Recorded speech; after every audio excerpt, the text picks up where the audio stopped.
ദൈവത്തിന് സ്തോത്രം. പ്രഭാത മന്നയിലേക്ക് ഏവർക്കും സ്വാഗതം. 71 സങ്കീർത്തനം 20 വാക്യം വായിക്കുന്നു. സങ്കീർത്തനങ്ങൾ 71 വാക്യം.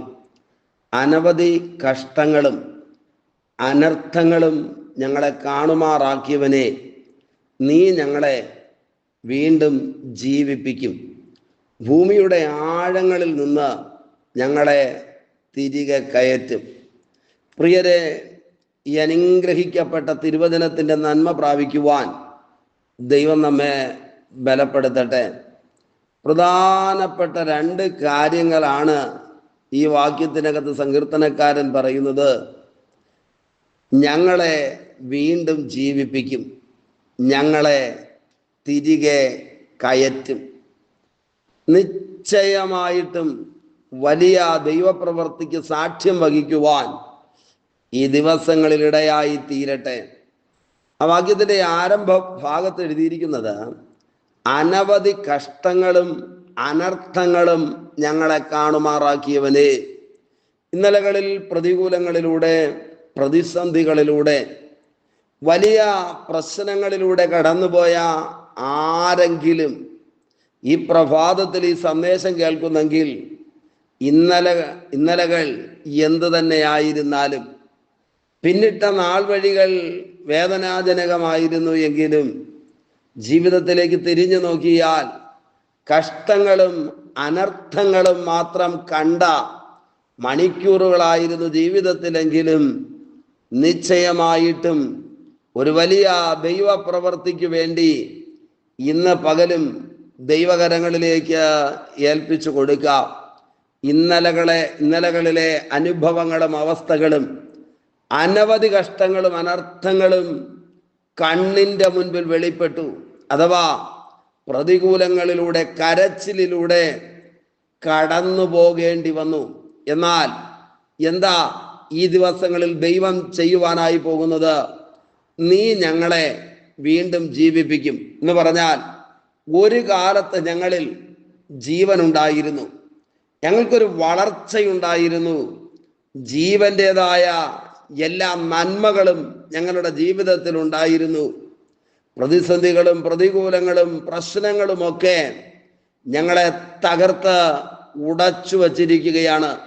അതാണ് ഈ വാക്യത്തിനകത്ത് പറയുന്നത്, നീ ഞങ്ങളെ വീണ്ടും ജീവിപ്പിക്കും.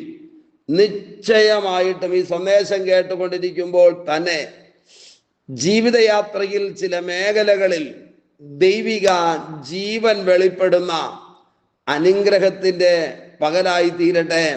വീണ്ടും ജീവിപ്പിക്കുന്ന ഒരു നല്ല കർത്താവ് നമുക്ക് വേണ്ടി ജീവിക്കുന്നു.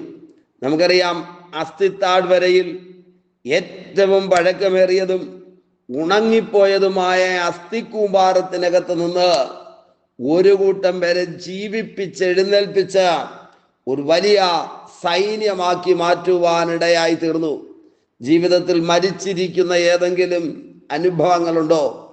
നന്മകൾ, അനുഗ്രഹങ്ങൾ, ഉയർച്ചകൾ, വിടുതലുകൾ, ഇതെല്ലാം തകർന്ന് തരിപ്പണമായാണോ ഇരിക്കുന്നത്? ഈ തിരുവചനം മുറുകെ പിടിച്ച് ഈ രാവിലെ പ്രാർത്ഥനയോടെ ദൈവത്തോട് അടുത്തു ചെല്ലാമോ? ഹൃദയം തുറന്ന് ദൈവത്തോട് പറയാം, വീണ്ടും ജീവിക്കണം, അഥവാ വീണ്ടും ജീവിപ്പിക്കുവാൻ ദൈവത്തിന് കഴിയും. എല്ലാം അവസാനിച്ചു എന്നും എല്ലാം തകർന്നു എന്നും ഇനി പ്രത്യാശിക്കേണ്ട, ഇനി പ്രതീക്ഷിക്കേണ്ട എന്ന് സാഹചര്യം നിങ്ങളെ നോക്കി വെല്ലുവിളിക്കുന്നെങ്കിലും, വീണ്ടും ജീവിപ്പിക്കുവാൻ കരുത്തുള്ളൊരു ദൈവമുണ്ട്. ജീവിതത്തിൻ്റെ ഏതെങ്കിലും മേഖലകൾ, ഏതെങ്കിലും നന്മകൾ, അനുഗ്രഹങ്ങൾ മരിച്ചുകൊണ്ടിരിക്കുകയാണോ?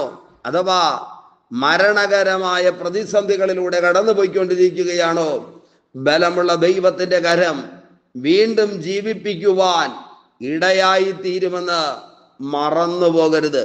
ഒന്നാമത്തെ കാര്യം, എന്താണോ മരിച്ചു കൊണ്ടിരിക്കുന്നത്, ഏത് വിഷയമാണോ അവസാനിച്ചു എന്ന് തോന്നുന്നത്, ആ വിഷയങ്ങൾക്കകത്ത് വീണ്ടും ഒരു ജീവനെ പ്രദാനം ചെയ്യുവാൻ ദൈവത്തിന് കഴിയുമെന്ന് നാം തിരിച്ചറിയണം. പഴയ നിയമം വായിക്കുമ്പോൾ തിരുവചനം എഴുതിയിരിക്കുന്നു, സാറയുടെ ഗർഭപാത്രത്തിന്റെ നിർജീവത്വത്തെ കുറിച്ച്. ആമേൻ. വാഗ്ദത്ത സന്തതിയെ ഭൂമിയിൽ നൽകുവാൻ തക്കവണ്ണം ആ ഗർഭപാത്രത്തിന്റെ സ്ഥിതിക്ക് ദൈവം ഒരു വ്യത്യാസം വരുത്തിയെങ്കിൽ ഇന്ന് പകൽ വിശ്വസിക്കുക, ഏതൊക്കെ വിഷയങ്ങളാണോ നിർജീവമായി കിടക്കുന്നത്, ഹൃദയംഗമായി ദൈവത്തോട് പറയാമോ, നീ ഞങ്ങളെ വീണ്ടും ജീവിപ്പിക്കും. അതൊരു വിശ്വാസത്തിന്റെ ഏറ്റുപറച്ചിൽ കൂടിയാണ്. നിശ്ചയമായിട്ടും എത്ര വലിയ പ്രതിസന്ധികൾ ഉണ്ടെങ്കിലും അതിന്റെ നടുവിൽ ഒരു ദൈവപ്രവൃത്തി വെളിപ്പെടുത്തുവാൻ നമ്മുടെ കർത്താവിന് കഴിയുമെന്ന് തിരിച്ചറിയാതെ പോകരുത്. രണ്ടാമത്തെ കാര്യം അതിനകത്ത് പറയുന്നു, ആമേൻ, നീ ഞങ്ങളെ ജീവിപ്പിക്കുക മാത്രമാണോ ചെയ്യുന്നത്? അല്ലേ, അല്ല. ആമേൻ, നീ ഭൂമിയുടെ ആഴങ്ങളിൽ നിന്ന് ഞങ്ങളെ തിരികെ കയറ്റും എന്ന് പറഞ്ഞാൽ ഏതൊക്കെയോ ഇടങ്ങളിൽ കുരുങ്ങിപ്പോയി, ഏതൊക്കെയോ സംഭവങ്ങൾക്കകത്ത് പെട്ടുപോയി, ഒരു വലിയ കുഴിക്കകത്ത് വീഴുന്നത് പോലെ ജീവിതയാത്രയിൽ പ്രതികൂലങ്ങളും പ്രതിസന്ധികളും ഒക്കെ കീഴ്പ്പെടുത്തി വച്ചിരിക്കുകയാണ്. പുറത്തു വരുവാൻ, ജയിക്കുവാൻ, അനുഗ്രഹിക്കപ്പെടുവാൻ ഒരു വഴിയും കാണുന്നില്ല. എന്നാൽ ഈ വാക്യത്തിനകത്ത് സങ്കീർത്തനക്കാരൻ പറയുന്നു, നീ ഞങ്ങളെ തിരികെ കയറ്റും. വീണുപോയ ഇടത്ത്, താണുപോയ ഇടത്ത് നിന്ന് പതുക്കെ തിരികെ മുകളിലേക്ക് കയറുവാൻ.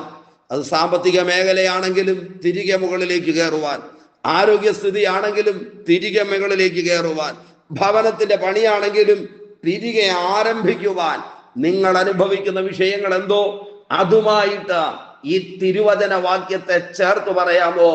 തിരിച്ചു പിടിക്കുന്ന, തിരിച്ചു കയറുവാൻ പറ്റുന്ന, തിരിച്ചു വരുവാൻ പറ്റുന്ന ആമേൻ ദൈവപ്രവൃത്തിയുടെ സമയങ്ങൾ സമാഗതമായെന്ന് തിരിച്ചറിയാതെ പോകരുത്.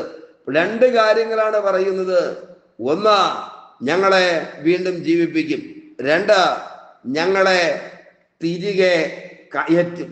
ഒരിക്കലായിരുന്ന സ്ഥാനം, ഒരിക്കലായിരുന്ന ജോലി, ഒരിക്കൽ ലഭിച്ചുകൊണ്ടിരുന്ന വരുമാനം, ഇതെല്ലാം തകർന്ന് ആമേൻ തിരിച്ചു കയറാൻ പറ്റാത്ത നിലയിൽ ഭാരങ്ങൾ അനുഭവിക്കുന്ന ആരെങ്കിലും എന്റെ സന്ദേശം ശ്രദ്ധിക്കുന്നെങ്കിൽ ഈ രാവിലെ നിശ്ചയമായിട്ടും തിരിച്ചു കയറുവാൻ ദൈവാത്മാവ് ചിലരെ ബലപ്പെടുത്തുന്ന പകല.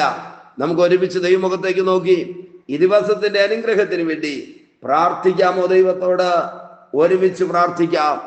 കരുണയുള്ള നല്ല ദൈവമേ, സ്വർഗസ്ഥ പിതാവേ, ഈ വിലയേറിയ സമയത്തിനായി സ്തോത്രം. ഈ സന്ദേശം കേട്ടുകൊണ്ട് പ്രാർത്ഥിക്കുന്ന മുഴുവൻ പേരുടെ ജീവിതത്തിലും ആമേൻ വലിയ ദൈവപ്രവർത്തികൾ വെളിപ്പെടണം.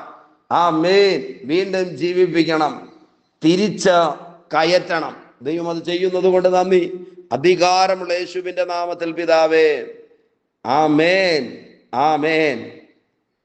Okay, God bless you. ദൈവമായ കർത്താവ് എല്ലാവരെയും ധാരാളമായി അനുഗ്രഹിക്കട്ടെ. ആമേൻ, ആമേൻ.